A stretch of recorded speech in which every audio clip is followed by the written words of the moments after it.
Praise the Lord.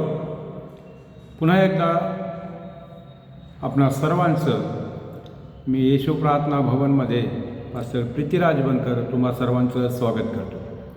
Hallelujah.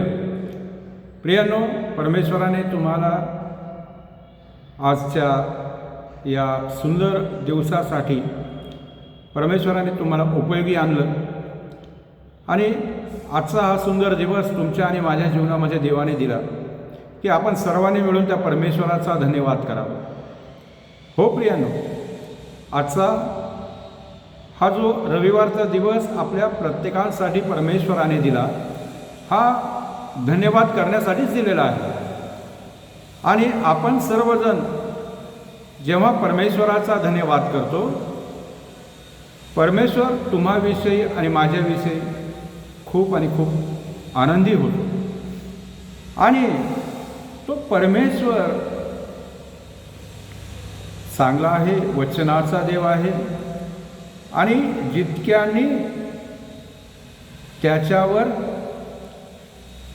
विश्वास ठेवला आणि विश्वासाप्रमाणे ते आपलं जीवन जगत आहे प्रियांनो, त्या सर्वांना परमेश्वर खूप आणि खूप आशीर्वादित करतो.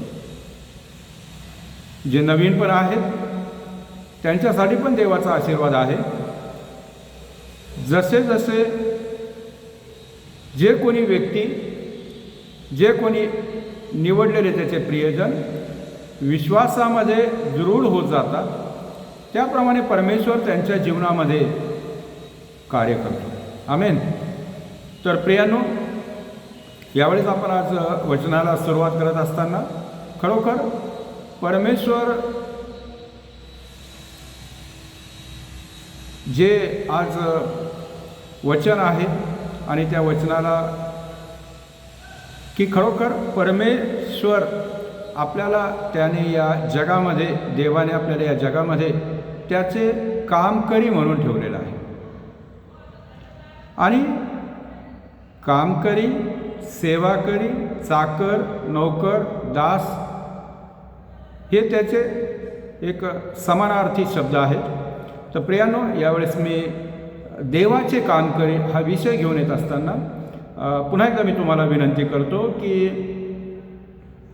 या चॅनलला लाईक करा, शेअर करा, कमेंट्स करा आणि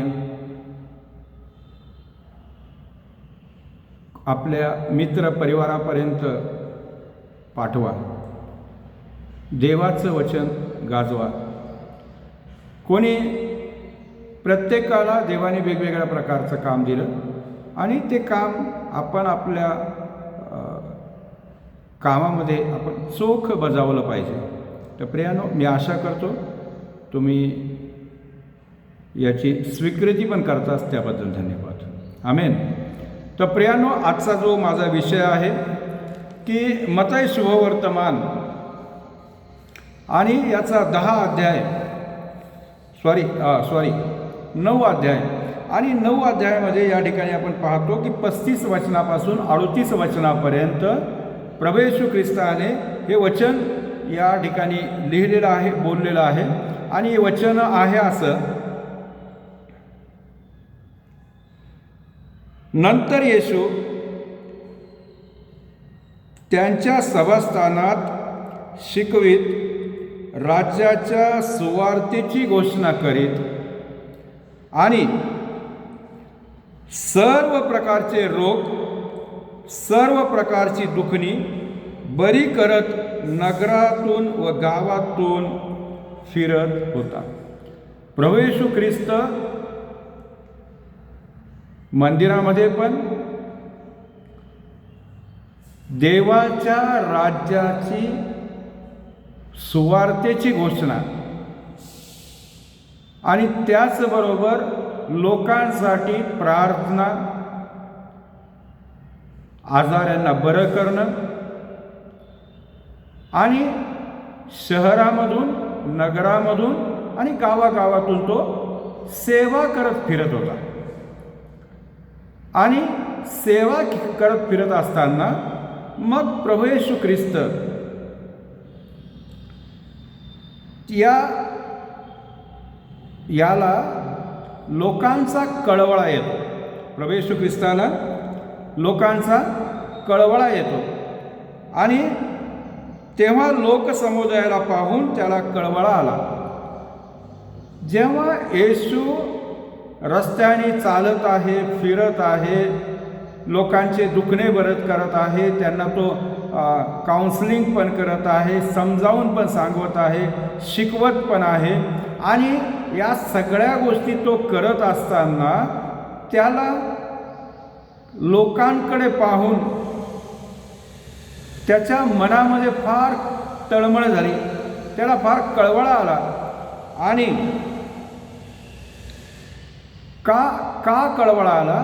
का लिहिलंय वचनामध्ये की कारण मेंढपाळ नसलेल्या मेंढरांसारखे ते गांजलेले व पांगलेले होते. मेंढरांचा कळप आहे, पण त्या कळपांना सारणारा, वाढवणारा, सोबत राहणारा मेंढपाळच नाही. मग हे इतके सारे लोक प्रभू येशू ख्रिस्ताला दिसले, भेटले आणि त्या लोकांकडे पाहून प्रभू येशू ख्रिस्ताला त्या लोकांचा कळवळा आला.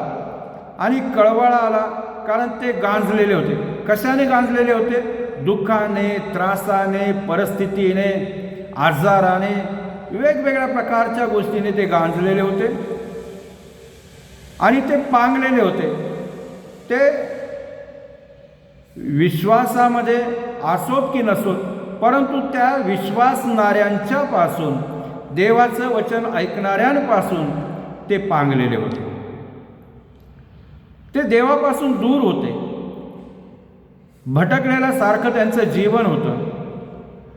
म्हणून येशू ख्रिस्ताला त्यांच्याकडे पाहून कळवळा आला आणि कळवळा आला तेव्हा तो आपल्या शिष्यांना म्हणाला. मग येशू ख्रिस्ताबरोबर जे शिष्य त्याच्या संगती होते त्या शिष्यांना येशू सांगत आहे, त्यांना बोलत आहे आणि म्हणाला, पीक फार आहे, पीक फार आहे, पण कामकरी थोडे आहेत. पीक फार आहे, कामकरी थोडे आहेत. यास्तव पिकाच्या धन्याने आपल्या कापणीस कामकरी पाठवावेत म्हणून प्रार्थना करा.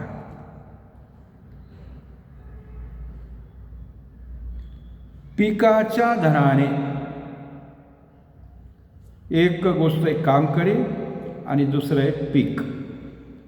पीक फार आहे, कामकरी थोडे आहे.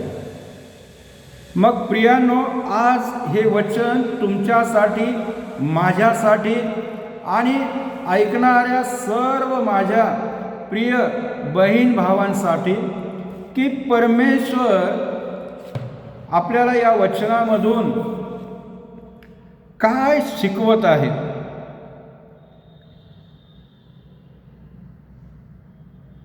की येशूने पाहिले की जे काम येशू करत आहे,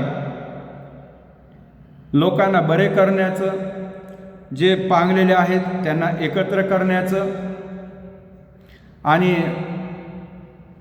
त्यांच्यासाठी प्रार्थना करण्याचं, त्यांना शिकवण्याचं, हे जे काम येशू करत आहे. आणि हे काम करत असताना त्यांनी पाहिलं का आपण जे काम करत आहे, येशू जे काम करत आहे, ते काम दिवसेंदिवस वाढतच चाललं. ते काम दिवसेंदिवस वाढतच चाललं. आणि प्रभू येशू ख्रिस्त एकटाच होता. 12 शिष्य त्याला जोडीला होते, परंतु त्या सर्व लोकांसाठी प्रार्थना करणं, शिकवणं आणि त्यांना रोगामधून मुक्त करणं, त्यांना आणखी त्यांच्याशी बरोबर संदेश देऊन त्यांना विषयाप्रमाणे, त्यांच्या इच्छाप्रमाणे त्यांना बोलणं, या सगळ्या ज्या गोष्टी आहेत ते फक्त केवळ प्रभू येशू ख्रिस्त एकटाच करत होता. आणि येशू ख्रिस्त एकटा करत आहे, परंतु कामाची वेळ पण कमीच आहे. जे प्रभू येशू ख्रिस्त या पृथ्वीवर जे काम करत आहे, त्या प्रभू येशू ख्रिस्ताला काम करण्याची वेळ काय आहे? कमी आहे. आणि या कमी वेळेमध्ये जास्तीत जास्त लोकांना देवाकडे आणणं, देवाचं वचन शिकवणं, आता हे येशू ख्रिस्तासाठी एक चॅलेंजिंग गोष्ट होती.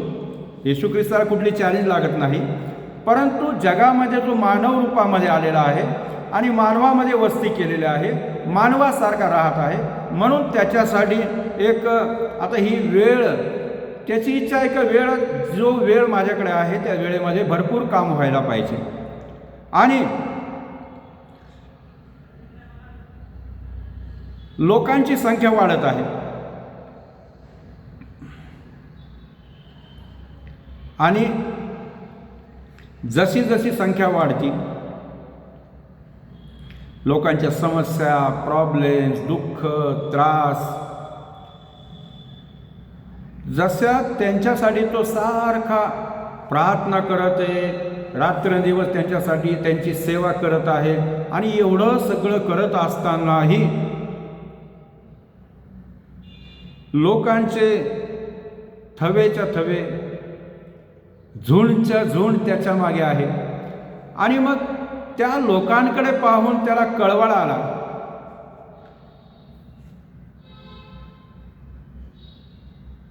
म्हणून येशूला माहीत होतं का मी गेल्यानंतर जो वेळ त्याच्यासाठी परमेश्वराने नियुक्त केलेला आहे, त्या वेळेमध्ये हे सर्व काम होणं गरजेचं आहे.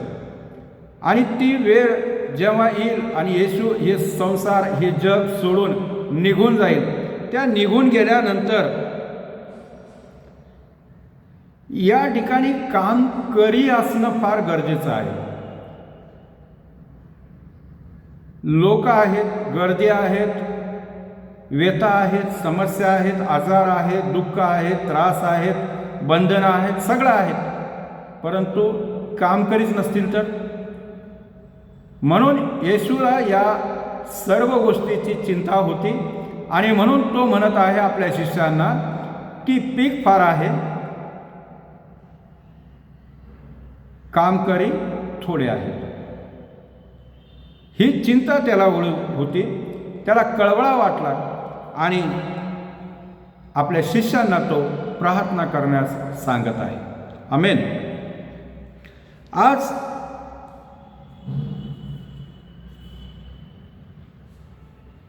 आजही एवढ्या वर्षानंतरही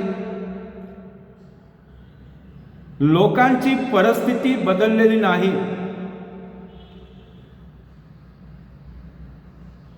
त्यांचे त्रास गेलेले नाही, त्यांची समस्या संपलेली नाही, त्यांची परिस्थिती सुधारलेली नाही.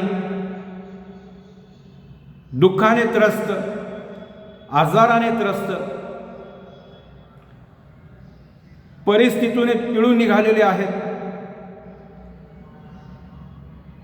म्हणून परमेश्वर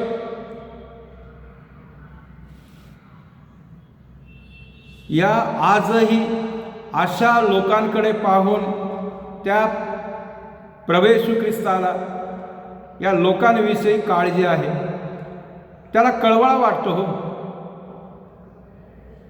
म्हणून तो आज पुन्हा वचनामधून तुम्हाला आणि मला हीच गोष्ट सांगत आहे की पीक फार आहे, कामकरी थोडे आहेत.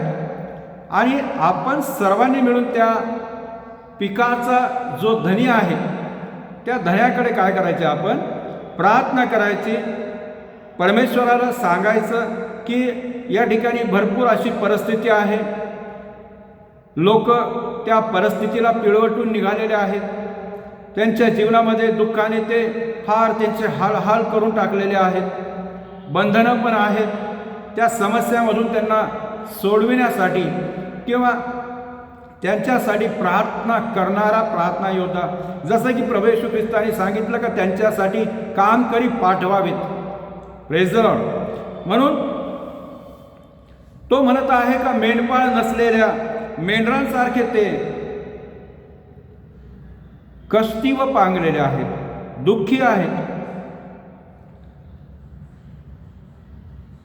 परिस्थिती तेव्हा पण आणि आज पण. मग म्हणजे ते कष्टी आहेत तर त्यांची काळजी घेण्यासाठी त्यांच्याकडे कोणीतरी पाहिजे. ते दुःखी आहेत, त्या दुःखामधून निवारण करून त्यांच्यासाठी प्रार्थना करणारे, त्यांना योग्य मार्गदर्शन करणारे कोणीतरी पाहिजेत. असा व्यक्ती, असे लोक, असे कामकरी जे त्या लोकांची काळजी घेतील. कोणीतरी जाऊन दुःखामध्ये, त्रासामध्ये त्यांचं सांत्वन करणारा पाहिजे कोणीतरी.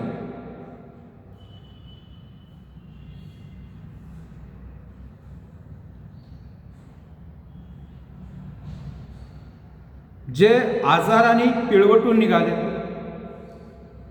त्यांच्यापर्यंत जाऊन, त्यांच्याकडे जाऊन त्यांना त्या आजारामधून दिलासा देणारा,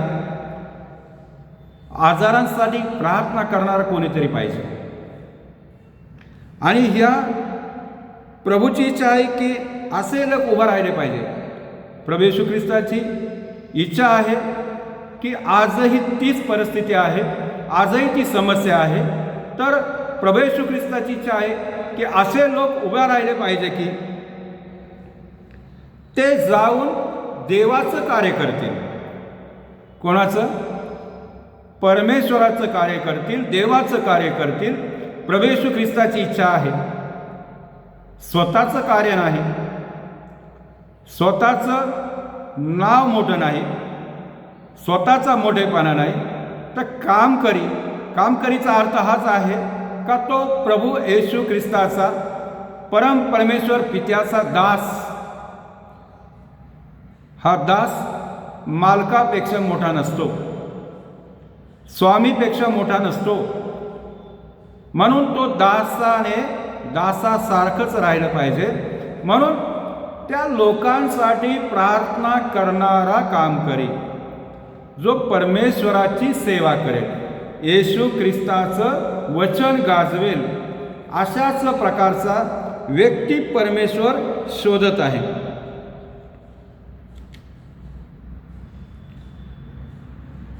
येशू ख्रिस्त म्हणतो का पित्याकडे प्रार्थना करा. जे येशू काम करत आहे,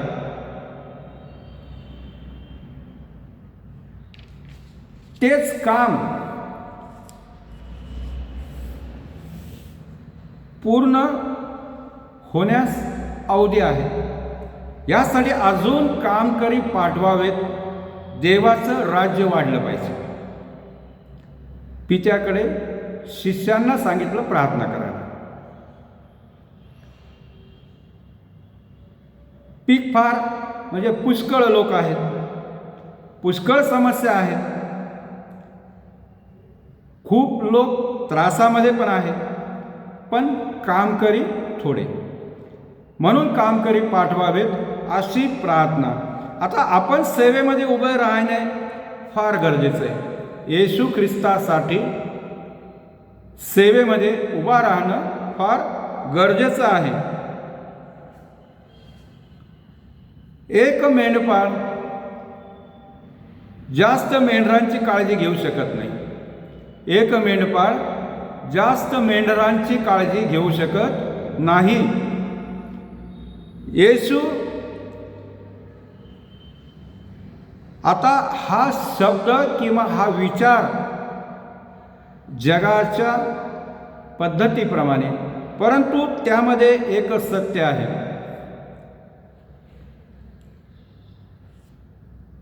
की सेवा प्रभूची आहे, काम प्रभूचं आहे, कामकरीही परमेश्वरच नेतो. म्हणून मी काम करत आहे, माझे प्रतिफळ मला मिळणार. मी जे काम करत आहे, पित्याने मला जे दिलं, येशू ख्रिस्ताने मला जो आशीर्वाद दिला, ते काम मी माझं करत आहे आणि त्याचं प्रतिफळ मला मिळणार. देव मला ते प्रतिफळ देणार. पण तुम्ही या कार्यात सहभागी होता. जर तुम्ही झालात तर तुम्हाला पण त्याचं प्रतिफळ मिळेल. हालेलुया. तुम्ही जर या कार्यामध्ये सहभागी झालात तर त्याचं प्रतिफळ दुसऱ्याला थोडी मिळणार, ते तुमचं तुम्हालाच मिळणार.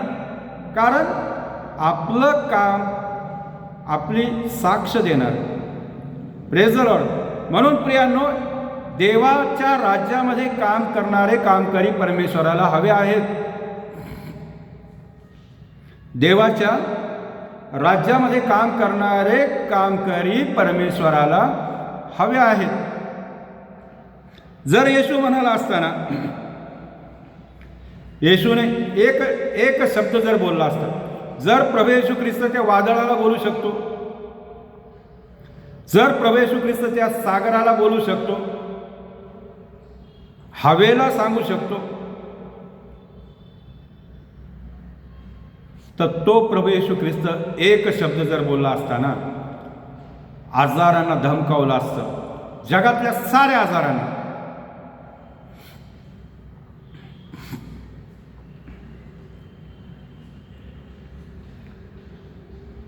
जेवढे पण आजाराने त्रस्त आहेत ना, एका क्षणामध्ये बरे झाले असते.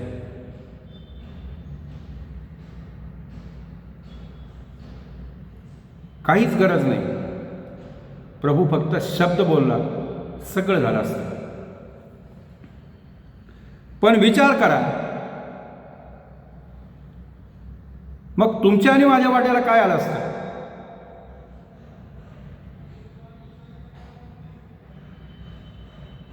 तुम्ही आणि मी रिकामच राहिलो असतो ना. मग आपल्या वाटेला काहीच आलं नसतं. तो जगाचा निर्माण करता प्रभू येशू ख्रिस्त परमेश्वर आहे.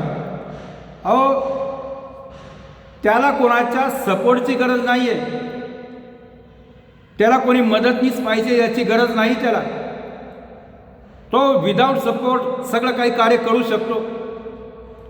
पण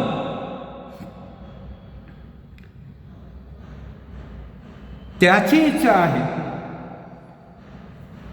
प्रभू येशू ख्रिस्ताची इच्छा आहे. कारण प्रभू येशू ख्रिस्त म्हणत आहे वचनामध्ये, प्रभू येशू ख्रिस्ताची इच्छा आहे की आपण त्याच्या कार्यामध्ये सहभागी व्हावं.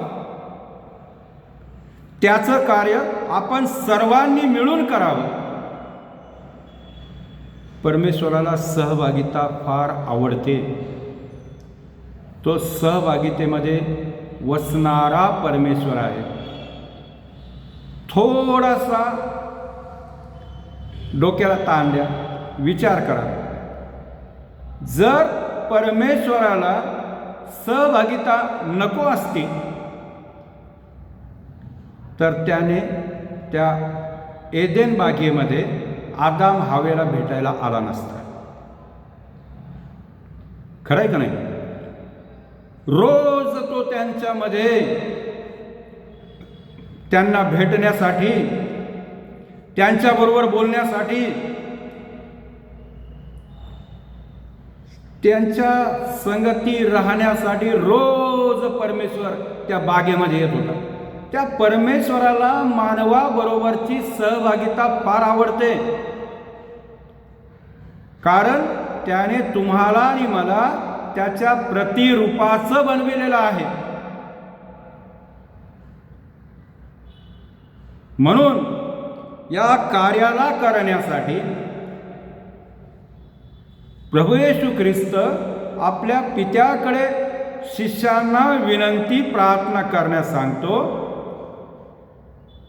की जो पिकाचा जो धनी आहे, पिकाचा जो मालक आहे, जो स्वामी आहे, त्या स्वामीकडे तुम्ही प्रार्थना करा की पीक फार आहे आणि कामकरी थोडे आहेत. म्हणून त्याला प्रार्थना करून सांगा.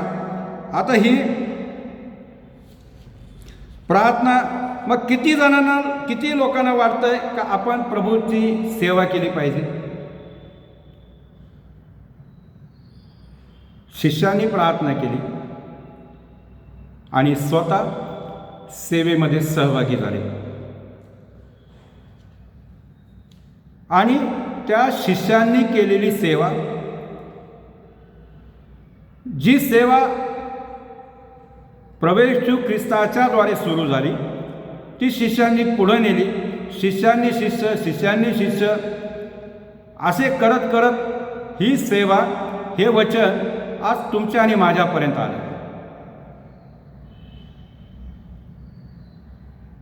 मग तुम्हाला वाटतंय का मी पण सेवेमध्ये सहभागी झालं पाहिजे? प्रियांनो, नक्कीच तुमचं हो असेल, परमेश्वर तुम्हाला खूप आणि खूप आशीर्वादित करो. आमेन. सेवेसाठी उभं राहणं फार गरजेचं आहे. सेवा वेगवेगळ्या प्रकारांनी करता येते. तुम्ही प्रार्थनेमध्ये सहभागी होऊ शकता. देवाच्या गीतांना आपला स्वर लावून तुम्ही त्या आराधनेमध्ये आराधक म्हणून परमेश्वराची तुम्ही सेवा करू शकता. तुम्ही जे परमेश्वराचं वचन आणि वचन ऐकून ज्या लोकांमध्ये काही अडचणीत, काही प्रॉब्लेम्स, काही वेगवेगळ्या प्रकारच्या समस्या, रुकावट, त्रास, अशा ज्या काही गोष्टी निर्माण होतात आणि वाढण्यासाठी कुठंतरी कमी उणीवता ज्या लोकांमध्ये येते, त्या लोकांसाठी तुम्ही काउन्सिलिंग करू शकता. त्या लोकांसाठी तुम्ही काउन्सिलिंग करू शकता. आणखी दुसरी गोष्ट आहे, सुवार्ता गाजू शकता. प्रभूच्या कार्यामध्ये सहभागी होण्यासाठी तुम्ही कोणाला तरी त्या सेवेमध्ये तुम्ही आपल्याकडचे पैसे खर्च करून त्यांना सेवेमध्ये सपोर्ट करू शकतात, उभे करू शकतात. कारण देवाचं कार्य आहे आणि हे देवाचं कार्य थांबलं नाही पाहिजे.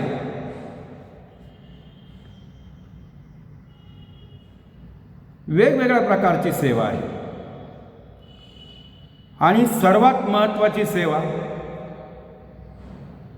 प्रियांनो, सत्य सांगतो मी तुम्हाला, का जी सेवा मी केली त्या सेवेचं प्रतिफळ परमेश्वराने मला दिलेलं आहे. तुम्ही चर्चमध्ये मेंबर असा किंवा नको नसा त्याबद्दल काही नाही, परंतु चर्चमध्ये तुमचा सहभाग देवाच्या कार्याविषयी त्याबद्दल मी बोलत आहे. तर तुम्ही चर्चची साफसफाई करू शकतात, मंदिराच्या अंगणाची साफसफाई करू शकतात. एवढंच नाही, तुमच्या मंदिरामध्ये टॉयलेट बाथरूम असेल तर त्याची साफसफाई करणं, मंदिराची फरची साफ करणं आणि ह्या वेगवेगळ्या प्रकारच्या या सफाईच्या कार्यामध्ये सहभागी होऊन लोकांसाठी पुन्हा पाण्याची व्यवस्था करणं, या ज्या गोष्टी कराल ना तुम्ही, तर त्याचं प्रतिफळ 101% प्रियांनो. मी चर्चमध्ये झाड लोट, अंगण साफसफाई करणं, चर्चला कलरिंग करणं, त्याचबरोबर साफसफाई टॉयलेट बाथरूमची पण करणं, या सगळ्या गोष्टी केल्यात. आणि केल्यात परमेश्वराने डोळे झाक नाही केली, परमेश्वराने दुर्लक्ष नाही केलं. ज्या चर्चमध्ये खिडकीमध्ये मी शेवटच्या कोपऱ्यामध्ये लपून बसणारा व्यक्ती, त्या व्यक्तीला परमेश्वराने असं उठवलं का आज सर्वांच्या समोर उभं केलं. उभंच नाही तर त्याच्या हातामध्ये हे सर्व दिलं, यासाठी की आम्ही परमेश्वराची सेवा आनंदाने करावी. आणि सेवा करत असताना परमेश्वराचा आम्ही धन्यवाद करतो, परमेश्वराची स्तुती करतो की परमेश्वर खूप चांगला आहे आणि त्या परमेश्वराने आमच्या जीवनामध्ये जे कार्य केलं, जे परमेश्वर आमच्यामध्ये कार्य करतो, ते कार्य कदापि थांबू नये. हालेलुया. म्हणून प्रियांनो, तुम्ही देवाच्या सेवेमध्ये काम करी म्हणून स्वतः उभं राहणं फार गरजेचं आहे. आणि ज्यावेळेस तुम्ही उभं राहतात, परमेश्वर तुमच्याकडे पाहतो, तुमचं काम पाहतो, तुमचं वागणं पण पाहतो. हालेलुया. तर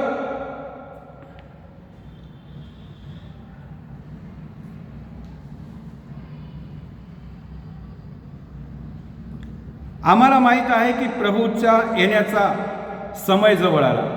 आता सर्व लोकांना सगळीकडे हेच माहीत आहे का प्रभू येण्याचा दिवस जवळ आलेला आहे. आणि तरी या शेवटच्या घटकेमध्ये, शेवटच्या वेळेमध्ये काम करी पाहिजे. एका वचनामध्ये लिहिलेलं आहे की पहिल्या तासापासून मालकाने त्या ठिकाणी काम करी लावले. दुसरा तास झाला, तिसरा तास झाला, चौथा झाला, असं करत करत 10वा तास संपला, 11वा तास लागला आणि 11वाही संपत येत आहे. तरी पण तो मालक म्हणतो, जा अजून कामकरी शोधून आणा, कामकरी पाहिजेत. प्रियांनो, 11व्या तासानंतरही, 11व्या तासालाही देव तुमची वाट पाहत आहे. तुम्ही कधी उभे राहता? 11वा तास थोडा नाही, लहान नाही. Praise the Lord. म्हणून काम करी पाहिजे. घटका कोणतीही असू द्या, हो, घटका कोणतीही असू द्या, वेळ कोणतीही असू द्या, परंतु देवाला त्याचे काम करी पाहिजेत. आणि आपण आता फायदा असा आहे की जे आपण काम करतो ना, तर त्याचा फायदा हा आहे की ज्यांनी सुरुवातीला काम केलं होतं, ज्यांनी या कामाला, सेवेला, सुवार्तेला, प्रभूच्या राज्याच्या कार्याला काम करे म्हणून जेव्हा त्यांनी सुरुवातीला सुरू केलं काम, प्रियांनो, आपला फायदा आहे का? त्या लोकांना त्या सेवेमध्ये, त्या काळामध्ये फार त्रास, फार दुःख त्यांना सहन करावं लागलेलं आहे. सेवा तुमच्या आणि माझ्यापर्यंत सहज आलेली नाही प्रियांनो. एक एक व्यक्तीच्या कामाचा आणि त्यांनी देवासाठी सांडलेल्या रक्ताचा परमेश्वर झाडा की. Praise the Lord. म्हणून घटका किंवा समय शेवटचा आहे की पहिला आहे? आता तर आपण या अंतिम समयामध्ये आहोत आणि निश्चितच आपल्यासाठी हा 11वा तास असू शकतो. तर प्रियांनो, यावेळेस आपल्याला सर्वात महत्त्वाची गोष्ट का त्या आधी त्या सर्व त्याच्या कामकऱ्यांनी फार दुःख सहन केला, त्रास सहन केला, त्यांच्या जीवनामध्ये भरपूर अशा घटना घडल्यात. पण फायदा आपला, आनंद आपला हा आहे की आता आपल्याला त्रास नाही,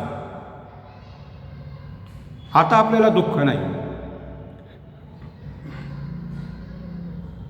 पण काळजी करू नका, दुःख नाही आहे, त्रास पण नाही आहे आणि काळजी पण करायची गरज नाही. कारण का की जे काम करेल, जे लोक देवाच्या राज्यामध्ये काम करतील त्यांना वेतन पण मिळणार.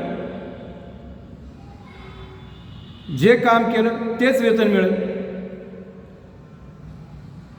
आणि सगळ्यांना मिळेल.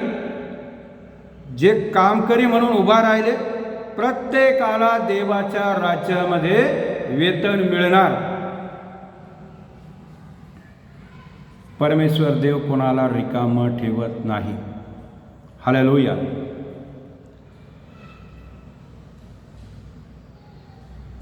प्रभू येशू ख्रिस्ताला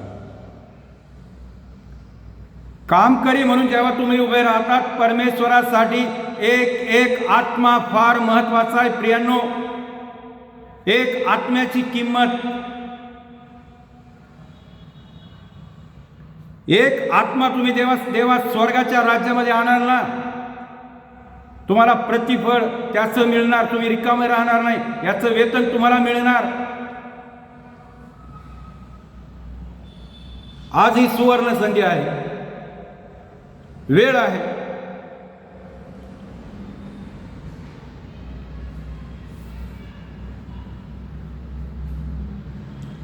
जी संधी तुम्हाला भेटली किंवा जी संधी तुमच्याकडे आली ती गमवू नका प्रियानो.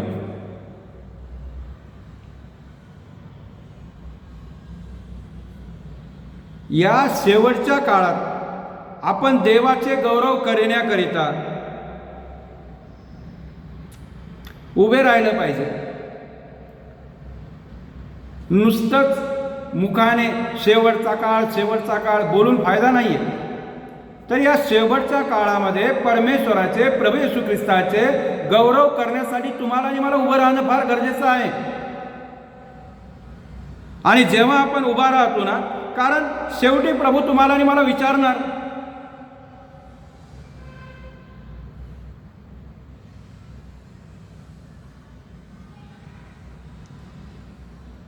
शेवटी परमेश्वर, प्रभू येशू ख्रिस्त तुम्हाला आणि मला विचारणार, तुम्ही काय केलं. त्यावेळेस तुमच्याकडे उत्तर असलं पाहिजे. त्यावेळेस तुमच्याकडे कारण नसलं पाहिजे. परमेश्वराला कारण नाही आवडत, परमेश्वराला उत्तर आवडतं. हालेलुया. का परमेश्वराने संधी दिली, परमेश्वराने वेळ दिली, आणि या वेळेमध्ये जेव्हा तुम्हाला प्रभू येशू ख्रिस्ताच्या कार्यासाठी उभं राहायचं होतं, तर त्यावेळेस तुम्ही आपल्या घरामध्ये, आपल्या परिवारामध्ये किंवा त्या आपापल्या कामात, उद्योगधंद्यामध्ये, तेवढ्याच त्या क्षेत्रामध्ये किंवा त्या कार्यामध्ये तुम्ही लिमिटेड जर होऊन गेला, तर परमेश्वर त्याचा उत्तराला काय उत्तर देईल मला माहीत नाही. Praise the Lord. कधी कधी असं वाटतं, उदाहरण नाही का, की लहानपणी मग चर्चमध्ये आता मी सेवक म्हणून उभा आहे, माझ्यासारखे अनेक देवाचे सेवकगण पण उभा आहेत, आणि त्यांच्याकडे पण आणि माझ्याकडे पण जेव्हा आम्ही ही सेवा करतो, त्या सेवा करत असताना मला सांगा की एक कुटुंब, एक परिवार, त्या परिवाराचा आम्ही ज्या वेळेस त्यांच्यासाठी प्रार्थना करतो, मग त्यांची प्रार्थना असते की लहानपणी लहान लेकरांच्या शिक्षणासाठी प्रार्थना करा. पास्टर, त्यांना ज्ञान पण मिळावं, त्यांची बुद्धी वाढावी, स्मरणशक्तीमध्ये वाढ व्हावं, आणि त्यांनी चांगला मोठा व्यक्ती बनावं. कोणती प्रार्थना असते? का शिक्षणासाठी त्यांची प्रार्थना असते.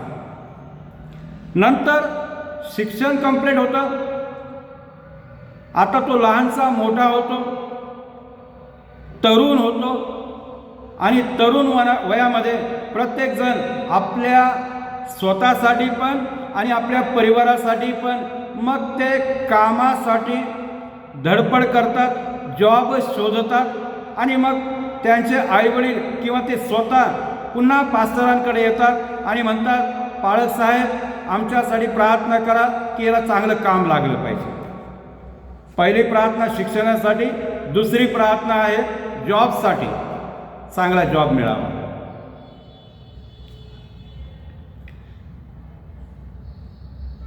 त्यानंतर जॉब मिळाला,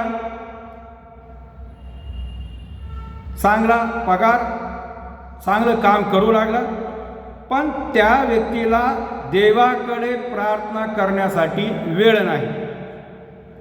मग तो आपल्या कामामध्ये गुंग होऊन जातो, आणि 1-2 वर्ष असे जातात, पुन्हा तो देवाकडे येतो, पास्टरांकडे येतो, आणि पुन्हा आम्हाला म्हणतो, पाळक साहेब सॉरी बरं का, खूप काम होतं आणि त्या कामामुळं मला वेळच मिळाला हो, पण आता आलो मी वेळेत वेळ काढून, मी रोज येईल, प्रयत्न करेन मी दर आठवडे येण्याचा.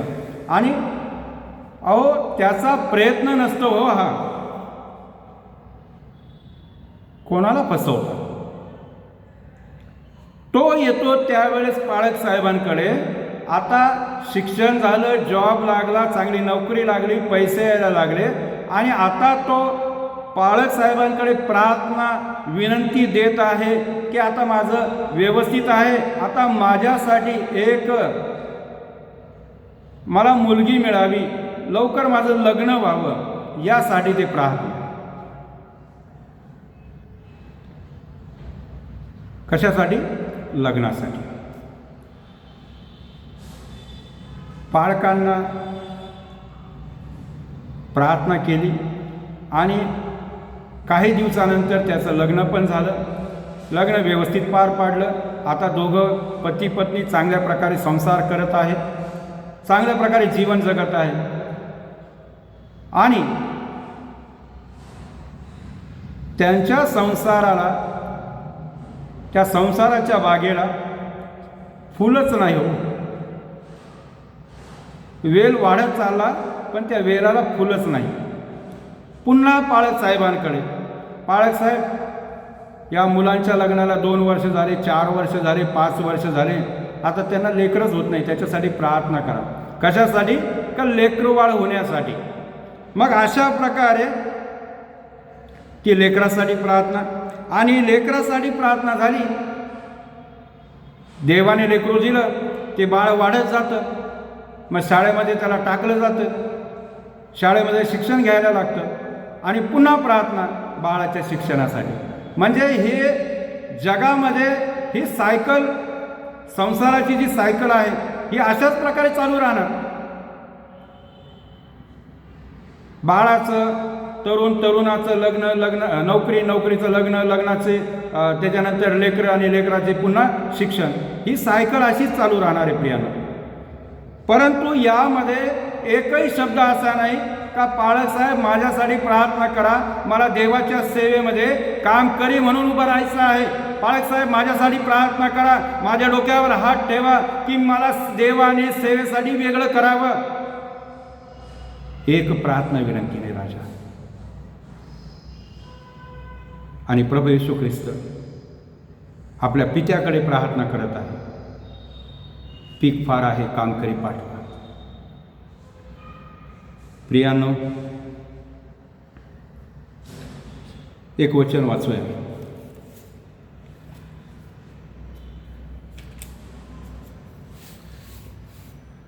वचनामध्ये लिहिलेलं आहे, मत्तईचं पुस्तक 6 अध्याय आणि 33 वचनामध्ये,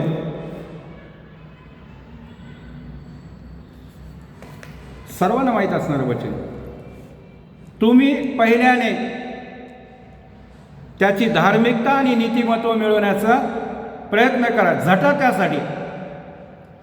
म्हणजे या जगातील ज्या गोष्टींच्या तुम्ही मागे पडलेला आहात त्या सर्व गोष्टी तुमच्या पाठीमागे धावत येतील. पण आधी तुम्हाला देवाचं राज्य, देवाच्या राज्यासाठी नीतिमत्व मिळवण्यासाठी झटा, प्रयत्न करा. देवाच्याच राज्याला मिळवण्याचा तुम्ही प्रयत्न करत नाही आणि संसारातील गोष्टी मिळवण्यासाठी तुम्ही आपल्या जीवाची धडपड करतात आणि घामाने ते शरीर भिजवतात. प्रियांनो, ही वेळ आहे परमेश्वरासमोर नतमस्तक होण्याची.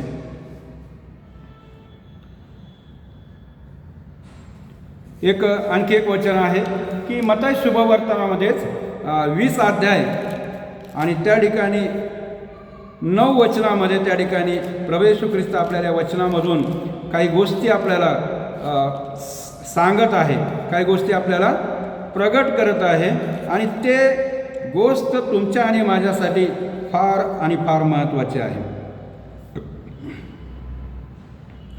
तेव्हा जे 11व्या तासाच्या सुमाराला लाविले होते, जे कामगार 11च्या सुमाराला कामावर लावले, ते आल्यावर त्यांना पण रुपया मिळाला. जी कामाची मजुरी, जे कामाचं वेतन मालकाने ठरवलं होतं ते त्यांना मिळालं.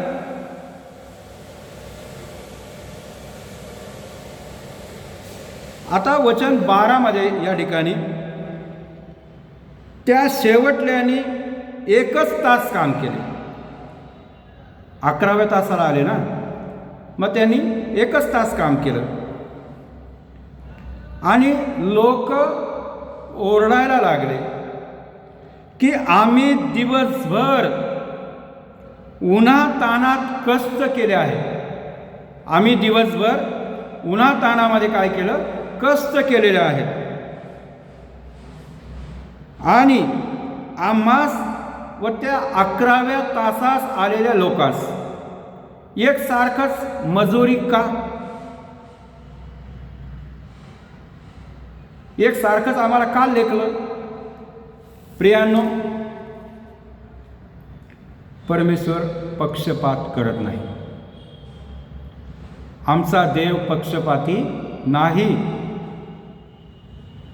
जे सुरुवातीला पहिल्या तासापासून लागले होते, परमेश्वराने त्यांना तो रोज ठरवून दिलेला होता. ज्या पहिल्या व्यक्तीला परमेश्वराने जो रोज ठरवला तो 1 रुपया होता आणि त्याचप्रमाणे 11व्या तासाला लागणारा जो व्यक्ती आहे त्याच्यासाठी पण परमेश्वराला कळवळा आहे का एवढा दिवस माळून गेला, आता 1 तास उरलेला आहे, आपल्या घरी जाऊन ह्या लेकरांची काय तो 1 तासाच्या हजेरीमध्ये काय काय करणार आहे. म्हणून प्रभू येशू ख्रिस्ताने त्याच्यासाठी पण तो 1 रुपयाच दिला. प्रियांनो, परमेश्वर तुमची आणि माझी काळजी घेणारा परमेश्वर आहे. तो बदलत नाही. त्याच्यासाठी प्रत्येक व्यक्ती सारखाच असतो. हालेलुया.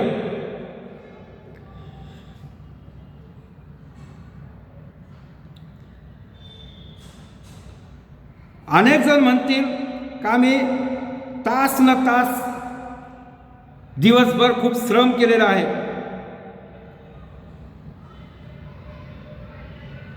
आणि आम्हाला खूप त्रास सहन करावा लागला.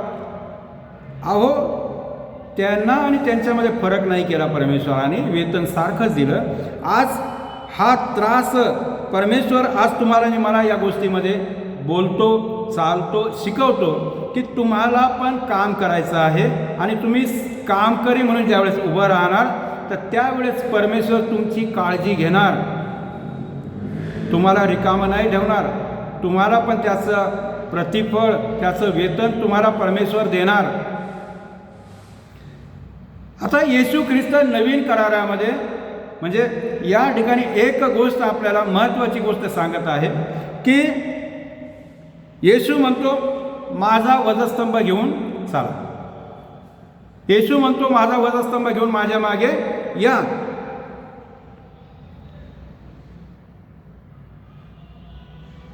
प्रश्न, वधस्तंभ म्हणजे काय प्रियांनो? येशूने म्हटलं माझा वधस्तंभ घेऊन माझ्या मागे, वधस्तंभ उचलून माझ्या मागे. मग वधस्तंभ म्हणजे काय? वधस्तंभ म्हणजे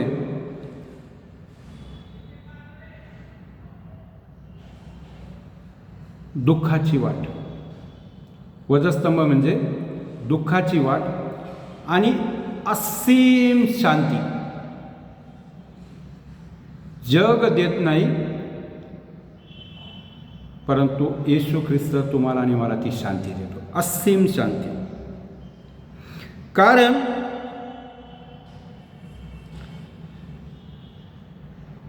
या कामगारांकडे पाहिल्यानंतर सर्वात महत्त्वाची गोष्ट त्या मालकासाठी काय आहे? 11वा तास, 10वा तास, 5वा तास, पहिला तास हा तास नाही, तर त्यामध्ये जे द्राक्ष आहेत ते द्राक्ष कापले गेले पाहिजे. त्या द्राक्षांचा नाश झाला नाही पाहिजे. म्हणून परमेश्वर त्या लोकांना 11व्या तासालाही काम देत आहे. पीक आहे ना, पीक उपयोगी आलं पाहिजे. त्या ठिकाणचे जे द्राक्ष आहेत ते वेळेवर कापले पण गेले पाहिजेत, त्यांचा नाश पण नाही झाला पाहिजेत, तुडवले पण गेले नाहीत पाहिजेत. म्हणून 11व्याही तासाला प्रभू येशू ख्रिस्त काम करीत कामावर लावत आहेत. आज आत्मे वाचले पाहिजे आणि कामाचा वेळ 6-6 तास 8-8 तास असा असतो. आता 6 आणि 6 मग 11वा तास म्हणजे किती? 11वा तास म्हणजे किती? जर तसा विचार केला 6 ते 6 तर 11वा तास होतो 5 वाजता, संध्याकाळचे 5 वाजायच्या सुमारास. मग परमेश्वराची इच्छा आहे का संध्याकाळचे 5ही वाजले पण आत्मा वाचला पाहिजे, नाश झाला नाही पाहिजे. म्हणून आम्ही संध्याकाळही प्रार्थना घेतो, संदेश सांगतो, देवाचं वचन गाजवतो, सुवार्ता सांगतो लोकांसाठी. रात्रीच्या समयाला पण आम्ही प्रार्थना करतो, कारण देवाची इच्छा आहे एक एक आत्मा वाचला पाहिजे. मग भले तो सकाळी येऊ किंवा 11व्या तासाला संध्याकाळच्या 5-6 वाजेला, परंतु तो वाचला पाहिजे. Praise the Lord. तर आपण तो एक आत्मा वाचवण्यासाठी आपण त्याग केला पाहिजे. काय केला पाहिजे? त्याग.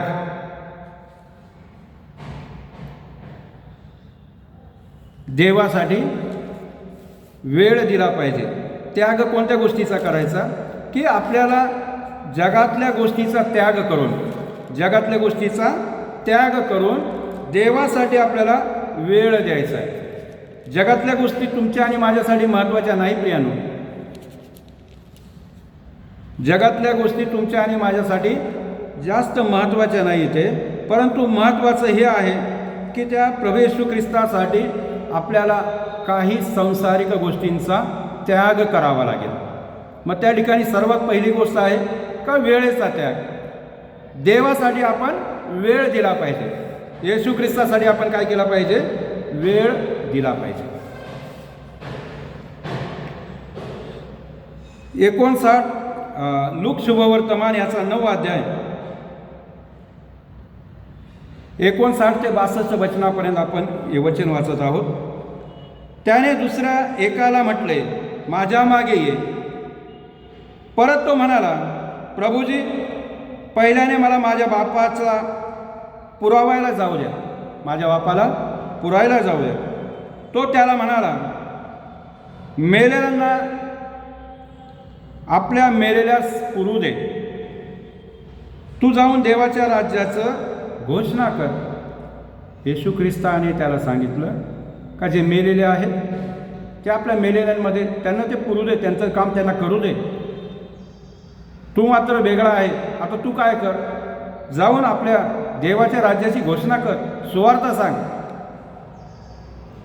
त्यावर आणखी एकाने म्हटले, प्रभूजी, मी आपल्या मागे येईन. आता तो या इतर लोकांपेक्षा वेगळे शब्द बोलतो. मी येतो प्रभू तुमच्या मागे, मी येईल, नक्की येईल. आजही खूप लोक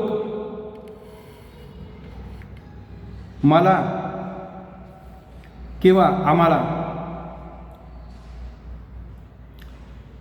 असले शब्द बोलतात, पाळकसाहेब पुढच्या रविवारी नक्की येईल मी, आणि आधेमध्ये वेळ भेटला ना तुम्हाला पण भेटायला तुमच्या घरी नक्की येईल. काय म्हणत आहे? मी येईल. या ठिकाणी या व्यक्तीने सुद्धा म्हटलं का प्रभूजी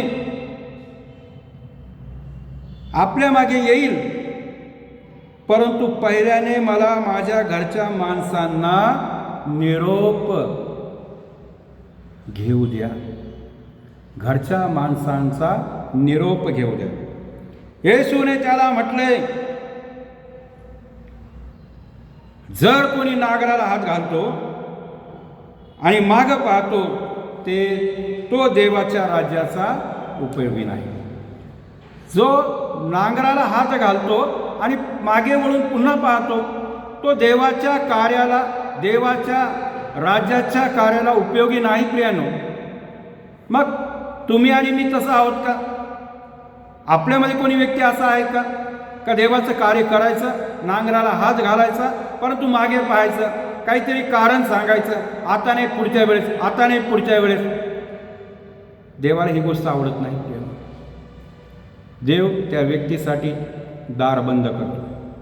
लिहिलंय वचनामध्ये असा व्यक्ती उपयोगाचा नाही. म्हणजे त्याच्यासाठी काय झालं? दार बंद झालं प्रियानो.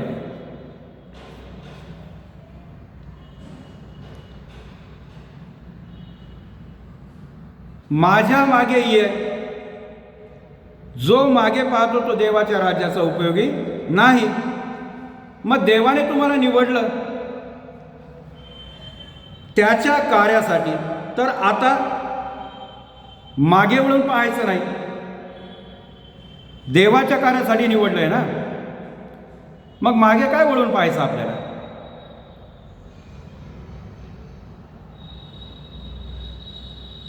मनामध्ये तर इच्छा अशी पाहिजे का मला माझ्या देवाची सेवा करायची आहे. जे परमेश्वर मला कार्य देतो ते कार्य मला पूर्ण करायचं आहे. प्रभू येशू ख्रिस्त म्हणत आहे का पीक फार आहे, काम करीत पाठवावेत, काम करीत थोडे आहेत. प्रभू येशूला या जगामध्ये काम करत असताना त्याला त्या पिकांची काळजी आहे, नाश झाला नाही पाहिजे, ते खराब झाले नाही पाहिजे. जर प्रभू येशू ख्रिस्त एक व्यक्तीसाठी एवढी जर काळजी करत आहे, परमेश्वराने तुम्हाला आणि मला निवडलं, मग तुम्ही त्या देवाच्या कार्याची काळजी करायला नको का? तुम्ही देवाच्या कार्याला हातभार लावायला नको का? तुम्ही देवाच्या कार्यासाठी आपल्या सर्व गोष्टींचा त्याग करून देव सांगतो त्याप्रमाणे करायला तुम्हाला नको का? आज परमेश्वर तुमची वाट पाहत आहे. परमेश्वराने तुम्हाला निवडलं, जगात त्या वेगळं केलं आणि हे वेगळं पण परमेश्वर तुमच्याकडे अपेक्षित आहे, पाहत आहे. आणि तुम्ही जगामध्ये पुन्हा ते जाऊन मागे वळून पाहायचं नाही, तर देवाच्या कार्याला रोज आणि पुढे न्यायचं आहे. प्रियानो, कार्य देवाचं आहे.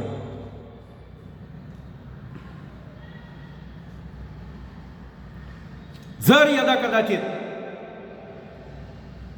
सेवा करताना तुम्ही जर मागे पाहिलं,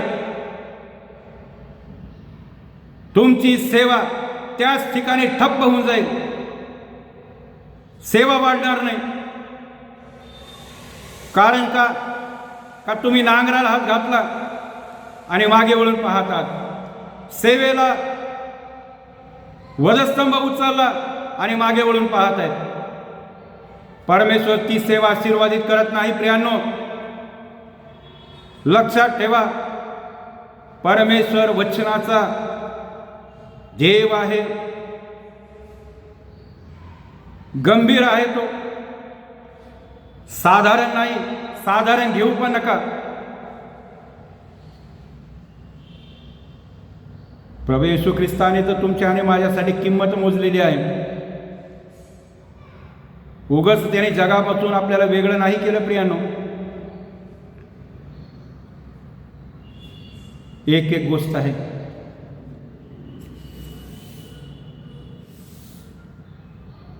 तुम्ही जर मागे वळून पाहिलं, तुमची सेवा थांबून जाईल, कार्य वाढणार नाही. कारण का मागं ज्यावेळेस पाहतात मोठी ताकद आहे.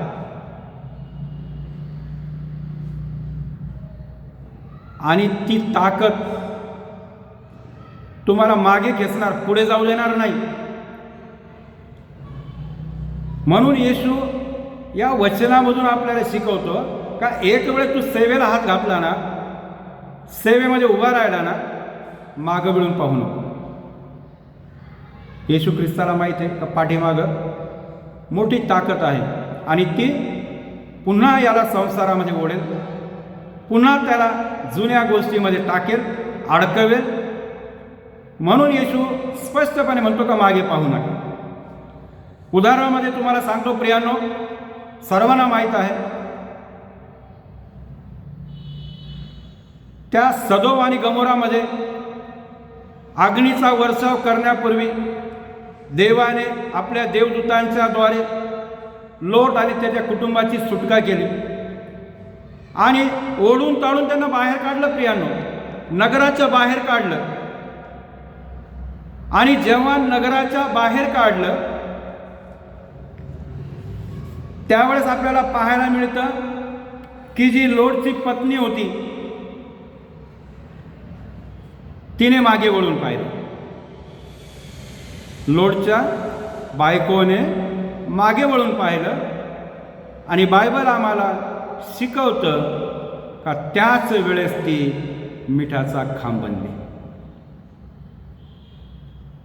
Praise the Lord. आजही ते उदाहरण प्रत्येकांसाठी,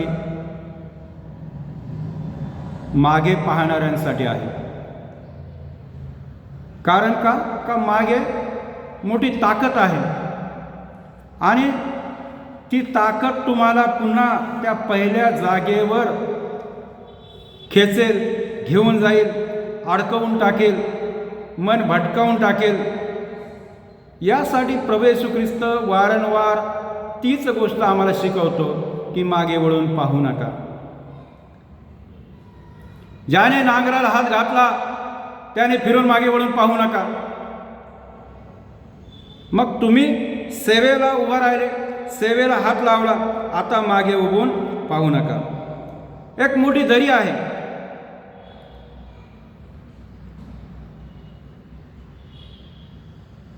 एक मोठी दरी आहे आणि त्या दरीमध्ये जर खाली पाहिलं ना, कोण व्यक्ती असा नाही का ज्याला भीती वाटत नाही.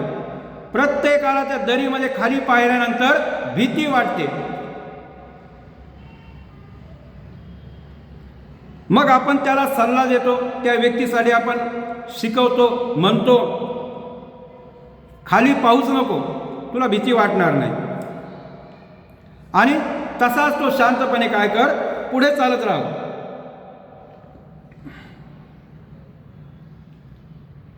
मग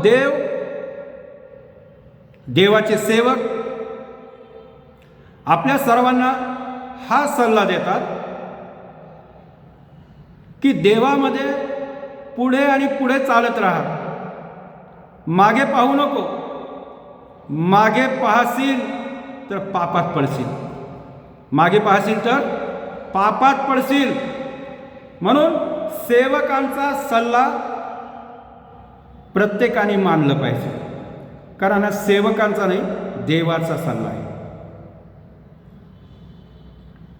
आमेन. नाहीतर एक पाय तिकडे आणि एक पाय इकडे, घर का ना घाट का. प्रभू येशू ख्रिस्त म्हणतो का परीक्षेत पडू नये म्हणून काय करा, प्रार्थना करा. परीक्षामध्ये पडू नये म्हणून तुम्ही काय करा, प्रार्थना करा. उदाहरण आहे उत्पत्तीमध्ये नोहाचं उदाहरण, 6 अध्याय आणि 5 वचनामध्ये. त्या ठिकाणी येशू ख्रिस्त परमेश्वर आपल्याला नोहाच्या जीवनामधून, उत्पत्तीच्या पुस्तकामधून 6 अध्याय आणि 5 वचनामधून परमेश्वर आपल्याला गोष्ट सांगत आहे की पृथ्वीवर मानवाची दुष्टाई फार आहे. ज्या जगामध्ये तुम्ही आणि मी राहत असेल त्या ठिकाणी मानवाची दुष्टाई काय आहे, फार आहे. आणि त्यांच्या मनातील येणाऱ्या विचारांची, जे लोक राहत आहेत त्यांच्या मनामध्ये येणाऱ्या प्रत्येक विचारांची सर्व कल्पना एकसारखीच आहे, वाईट असतात. असं कोणी पाहिलं, परमेश्वराने.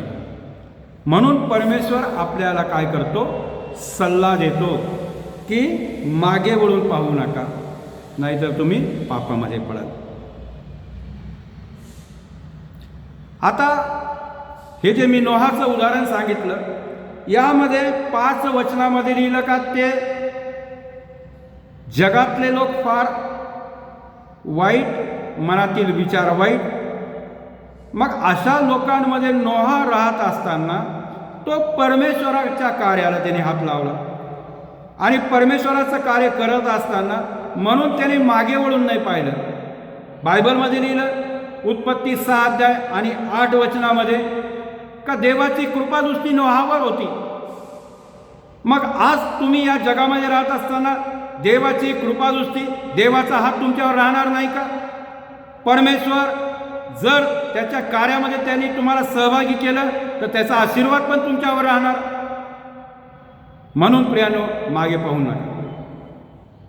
9 वचनामध्ये लिहिलेलं आहे,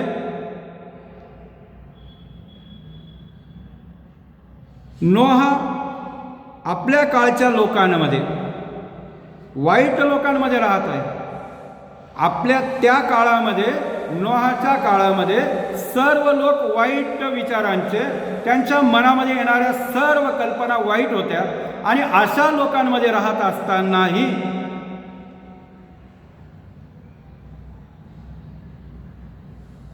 आपल्या काळाच्या लोकांमध्ये नीतिमान व सात्विक मनुष्य होता. अशा लोकांमध्ये नोहा राहून परमेश्वर त्याच्या बाजूने हे शब्द बोलत आहे की अशा लोकांमध्ये राहून नोहा नीतिमान आणि सात्विक होता. नोहा नीतिमान आणि सात्विक होता. मग प्रियांनो, तुम्ही आणि मी अशा लोकांमध्ये, अशा जगतामध्ये राहून मग तुम्ही सात्विकतेचं जीवन जगू शकतात, नीतिमानात तुम्ही होऊ शकतात, राहू शकतात. आणि ज्यावेळी तुम्ही असं राहतात, परमेश्वर तुमच्याकडे नजर लावतो, परमेश्वर पाहतो. Praise the Lord. आता नोहाचं उदाहरण आहे का नोहाला परमेश्वराने एक काम दिलं. नोहाचं उदाहरण आहे की परमेश्वराने एक काम दिलं, कारण त्या लोकांमध्ये तो एकच धार्मिक होता, एकटाच नीतिमान होता, एकटाच असा व्यक्ती होता तो जो देवाचं वचन रात्रंदिवस पाळत पण होता, मानत पण होता, त्याप्रमाणे जीवन जगत पण होता, देवाच्या वचनाचा तो सन्मान करत होता, आदर करत होता आणि तो आपलं रोजचं जीवन नीतिमान आणि सात्विकपणे जगून देवाला आनंदी करत होता. वाईट लोकांमध्ये राहून तो देवाला प्रसन्न करत होता. मग तुम्ही आणि मी अशा लोकांमध्ये राहूनही आपण देवाला प्रसन्न करू शकत नाही का? नीतिमान आणि धार्मिक जीवन जगू शकत नाही का? सात्विकतेचं जीवन जगू शकत नाही का? हो प्रियानो, जगू शकतो. कारण देवाची कृपादृष्टी तुमच्यावर झालेली आहे, देवाचा हात तुमच्या डोक्यावर आहे. जर परमेश्वर तुम्हाला मार्गदर्शन करत आहे, परमेश्वर तुम्हाला चालवत आहे, परमेश्वराच्या इच्छेप्रमाणे तुम्ही जीवन जगत आहात, निश्चितच तुम्ही नीतिमान, सात्विक आणि धार्मिक जीवन जगणारे लोक बनाल. परमेश्वराने नोहाला एक काम दिलं आणि ते काम होतं तारू बांधण्याचं. नोहा तारू बांधतो आणि त्याचे लेकरं त्याला मदत करतात. नोहा तारू बांधतो आणि नोहाचे लेकरं त्याला मदत करतात. इब्री लोकास पत्र 11 अध्याय आणि 7 वचनामध्ये म्हटलेलं आहे का अशा याच्यामध्ये त्यांनी विश्वासाने तारू बांधली आणि नोहाच्या कुटुंबातील 8 व्यक्ती वाचले गेले. परमेश्वर हे लोक सारखे कामात, कोणी काही म्हटले, काही कधीही पाहिलं. आता हे जे कुटुंब होतं, नोहाचं जे कुटुंब होतं, थोडक्यामध्ये आता मी शेवट करत आहे, संपवत आहे. आणि यामध्ये तुम्हाला हे नोहाचं उदाहरण यासाठी दिलं की ते जसं देवाचं कार्य करायला लागले, देवाचं कार्य करत असताना लोक त्यांना जेव्हा पण पाहत होते ते देवाचं कार्य करीतच होते, तारवाचं बांधकाम करतच होते, कोणतं ना कोणतं काम त्यांच्या हातामध्ये होतंच, रिकामे नव्हतेच. लोक म्हणायचे, अरे तुम्हाला कोणी नातेवाईक आहेत का नाही?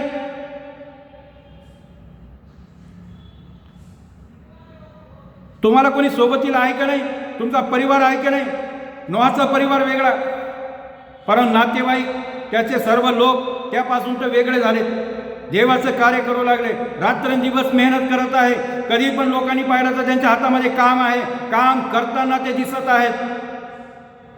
लोक उलट बोलत आहेत का तुम्हाला नातेवाईक आहेत की नाही. कदाचित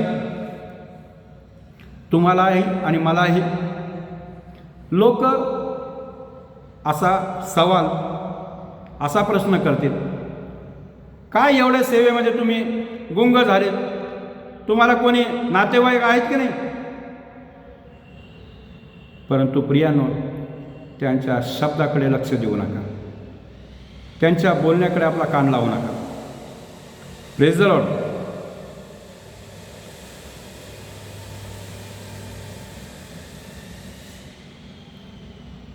जे काम देवाने तुम्हाला आणि मला दिलं ते काम करतच राहायचं, त्या कामामध्ये खंड पडू द्यायचा नाही. वेळ कमी आहे, 11वा तास चालू आहे आणि 11वा तास लवकरच संपून जाईल. तर आपल्या कामाचा ज्यावेळेस हिशोब घेतला जाईल, प्रियांनो, हिशोब देण्यासाठी तुमच्याकडे सबब नसावं, कारण नसावं की मला वेळच पुरला नाही, मला अजून 2 घंटे वाढून मिळाले असते तर मी सारं काम केलं असतं. प्रियांनो, जो समय दिला त्या समयाबरोबर तुम्ही एकनिष्ठ व्हा. देवाच्या कार्याबरोबर देवासंगती, देवाच्या लोकांबरोबर, त्याच्या प्रिय व्यक्तींबरोबर संगती करा, शिका, कार्यामध्ये सहभागी व्हा. वेळ आहे.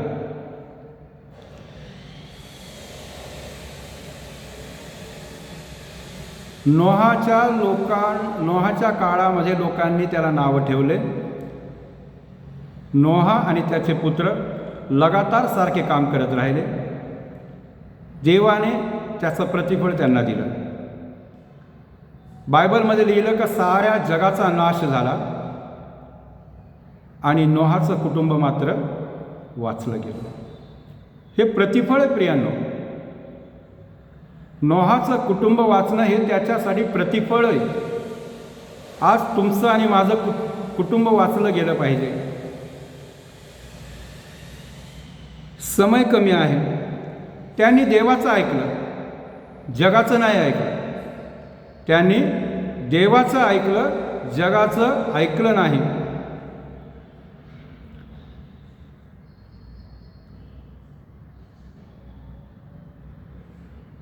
त्यांनी ठरवलं आता आपल्याला जगातल्या गोष्टी नको,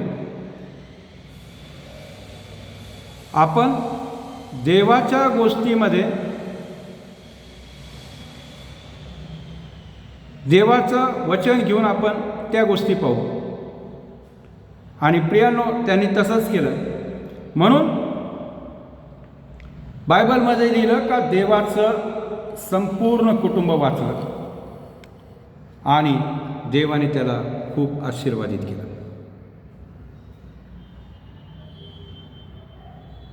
आता या जगातल्या गोष्टी नको, तर देहाच्या गोष्टी नको. जगातल्या गोष्टी नको, देहाच्या गोष्टी नको, तर आता फक्त तारवाचे बांधकाम. कोणी ठरवलं? नोहा आणि त्याच्या मुलांनी. आणि ते तारवाचं बांधकाम करण्यामध्ये दिवस रात्र मेहनत करत गेले आणि तारू तयार झाला. आणि एक दिवस तो पूर आला, तारू उचललं गेलं. प्रियांनो, त्या काळामध्ये तारू उचललं गेलं. परंतु तारू म्हणजे काय प्रियांनो? तारू म्हणजे मंडळी. तारू म्हणजे मंडळी. आपली प्रार्थना, आराधना, सहभागिता. अहो, ज्यावेळी त्या तारू त्या पाण्यावर होती, उचलली गेलेली होती, तर ते रात्रंदिवस देवाची प्रार्थना, देवाचा धावा, आराधना आणि एकमेकांची सहभागिता, कारण त्यांच्यामध्ये देव त्यांच्यामध्ये वस्तीला होता आणि ही देवाची सहभागिता, रात्रंदिवस तेच काम, देवाने दिलेलं काम, देवाचा ध्यास, कामाचा ध्यास, हे काम पूर्ण झालं पाहिजे. आणि ते काम पूर्ण झालं, देवाने तारोला उचललं, मंडळीला उचललं. प्रियांनो, हा 11वा तास संपत आहे, लवकर संपणार आहे. त्या अगोदर प्रत्येक आत्मा वाचला पाहिजे. म्हणून परमेश्वराची, प्रभू येशू ख्रिस्ताची ही कळकळ आहे, तळमळ आहे. आणि म्हणून तो आपल्या शिष्यांना म्हणत आहे का पित्याकडे प्रार्थना करा, पीक फार आहे, काम करी थोडे आहेत. आणि धन्याकडे प्रार्थना करून सांगा की या कामासाठी काम करी पाठवावे. Praise the Lord. परमेश्वरास तुमची वाट पाहत आहे. देवाने तुम्हाला तयार केलं, देवाने तुम्हाला बोलावलं. या प्रियांनो, आपण देवाचे कामगारी, देवाचे काम करी म्हणून आपण मोठ्या विश्वासाने ही तारो बांधूया. कारण येशू ख्रिस्त आपल्या वधूला म्हणजे मंडळीला न्यायला येणार आहे. आणि मंडळी म्हणजे ख्रिस्ताची वधू. मग मंडळीला न्यायला येणार, त्या मंडळीमध्ये तुम्ही आणि मी तर त्याचा भाग आहे, मंडळीचा हिस्सा आहोत. म्हणून आपण मंडळी बांधण्याचा, तारू बांधण्याचा जास्तीत जास्त प्रयत्न करा. कार्याला कमी पडू देऊ नका, झटा कार्य करा. कारण ही मंडळी माझी नाही आहे, ही मंडळी देवाची आहे. देव या मंडळीचा मालक आहे आणि त्या मालकाकडेच आपण प्रार्थना करतो की परमेश्वरा, जी मंडळी दिलेली आहे त्या मंडळीमध्ये तू असे सेवक उभे कर का जे तुझा धावा करतील, असे लोक उभे कर का ते तुझी आराधना करतील, असे लोक उभे कर एकमेकांसाठी प्रार्थना करतील, एकमेकांची ओझे वाहतील, एकमेकांसाठी रडतील आणि परमेश्वरा तुझ्याकडे धावा करतील. बायबलमध्ये लिहिलं का नीतिमानाने केलेली प्रार्थना परमेश्वर त्या सर्व रोगीस बरे करण्यास फार सक्षम असते. म्हणून परमेश्वरा, आज आम्ही तुझ्याकडे विनंती करतो, प्रार्थना करतो, आज या सर्व मंडळीला तू नेमलेला आहे. तर प्रियांनो, देवाचा काम करे म्हणून उभे राहूया आणि देवाच्या कार्याला पुढे नेऊया. जेव्हा करो झालेली वचन प्रार्थना देवाने आशीर्वादित. सर्वांना सलाम. Praise the Lord. जेव्हा करो तुम्हाला आशीर्वादित आणि आशीर्वादित करो.